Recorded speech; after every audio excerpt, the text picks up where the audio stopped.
में जारी विरोध प्रदर्शनों और युद्ध जैसे हालात के बीच भारत के लिए एक राहत भरी खबर सामने आई है। ईरान में फंसे भारतीय नागरिकों का पहला जत्था सुरक्षित भारत लौट आया है। मुश्किल हालात, बंद एयर स्पेस और ठप इंटरनेट के बीच भारत सरकार ने अपने नागरिकों को सुरक्षित निकाल लिया है। इस खास रिपोर्ट में देखिए।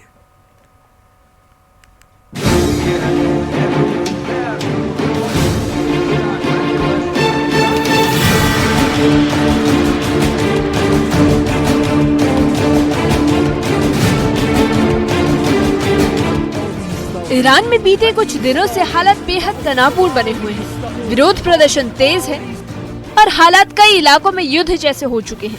ऐसे में वहां रह रहे भारतीय नागरिकों, खासतौर पर छात्रों की चिंता बढ़ गई थी। इंटरनेट सेवाएं बाधित थी, एयर स्पेस बंद था और आवाजाही पर सख्त पाबंदियां लगाई हुई थी। इन हालात में भारत सरकार ने त्वरित कदम उठाते हुए रेस्क्यू ऑपरेशन शुरू किया। इसी कड़ी में ईरान से भारतीयों का पहला जत्था दिल्ली पहुंचा है और जैसे ही लोग भारत की धरती पर उतरे, लोगों ने राहत की सांस ली।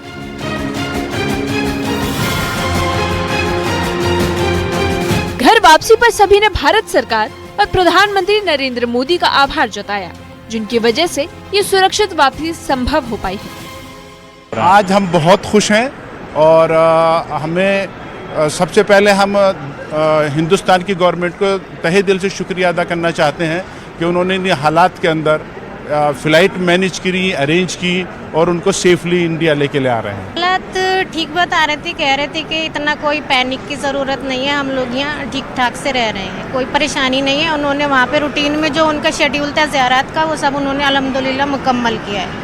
तो आज कैसा महसूस कर रही हैं? बहुत खुशी का दिन है, अल्हम्दुलिल्लाह सब ज़ायरीन बन के आ रहे हैं, बहुत खुशी का दिन। भारत लौटे लोगों ने बताया कि ईरान में हालात दिन ब दिन बिगड़ते जा रहे थे। इंटरनेट पूरी तरह बंद था, जिससे परिवार से संपर्क टूट गया था। एयर स्पेस बंद होने के कारण बाहर निकलना लगभग नामुमकिन लग रहा था। ऐसे में भारतीय दूतावास और भारत सरकार की ओर से लगातार संपर्क बनाए रखा गया और हर संभव मदद दी गई। धन्यवाद देना चाहते हैं अपनी भारत सरकार को, जिन्होंने बहुत ही सेफली और टाइमली सारे भारतीयों को वहां से निकाल लिया है और अभी इनकी फ्लाइट यहां पर लैंड कर चुकी है। मेरी बात भी हो गई, शायद 10 मिनट में बाहर आने वाले होंगे। नहीं, हम लोग तो खुश हैं। हम लोग को यही टेंशन था कल जब एयर स्पेस बंद हुई, हमें लगा कि ये लोग बंद ना हो जाएं। वो फिर ऊपर सारे एल्डरली लोग हैं, इसमें सब सीनियर सिटीजन रहे, ज़ियारत के लिए गए थे, तो सब ग्रुप में सीनियर सिटीजन थे। तो अब आज बहुत खुश हैं कि टाइमली आगे वो लोग। उनका एक्चुअली आज ही शेड्यूल था, एक्चुअल शेड्यूल। हम उनको कह रहे थे कि पहले ही आ जाओ, बट वो लोग आज पर शेड्यूल ही आज महान ईयर से आ रहे हैं, तो अभी खुश हैं हम लोग। ईरान से लौटने वालों में जम्मू कश्मीर के कई छात्र भी शामिल हैं। इन छात्रों के लिए एयरपोर्ट से उनके घर तक पहुंचने के लिए खास बसों की व्यवस्था की गई है। सरकार की टीम पहले से एयरपोर्ट पर मौजूद थी, जिसने सभी जरूरी औपचारिकताएं पूरी कराई और सुरक्षित तरीके से छात्रों को उनके घर की ओर रवाना किया। वहाँ पर स्थिति कैसी है इस समय? सब ठीक है। जैसे अभी सुनने में आ रहा था कि जो यूएस है उन्होंने धमकी दी थी कि हमें आइडिया नहीं था, हमें इंटरनेट ही नहीं था। इंडियन एम्बेसी ने आप लोगों से कांटेक्ट किया था? इंडियन एम्बेसी से? हाँ, लेकिन हम खुद आए हैं फिलहाल, हमें कुछ आइडिया नहीं। और सारे जो अभी प्रोटेस्ट नहीं हो रहे थे वहाँ पर? हाँ, सुनने में आ रहा था, बट हमने देखा नहीं कुछ। परिवार से कांटेक्ट नहीं हो रहा तो परेशान सब तो हो ही जाती है। जिनके भी फादर है, मदर है, जिनके भी घर वाले हैं, ओब्वियसली वो तो परेशान हो ही जाएंगे। लेकिन आज 4 बजे के बाद तेहरान का सिनेरियो बिल्कुल अलग था, वो ठीक हो चुका है। अब सिचुएशन देखी है, आगजनी देखी है, आग वगैरह, प्रोटेस्ट खतरनाक थे, लेकिन जो प्रोटेस्ट करने वाले थे वो कम थे।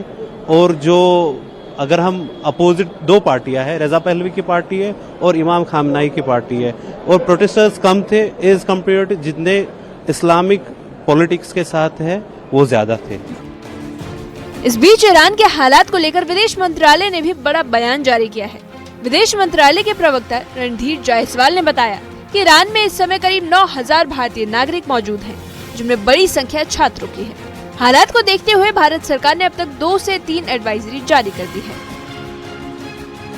We have around 9,000 Indian nationals in Iran. They are mostly students, people connected with business, some professionals as well, pilgrims and seafarers.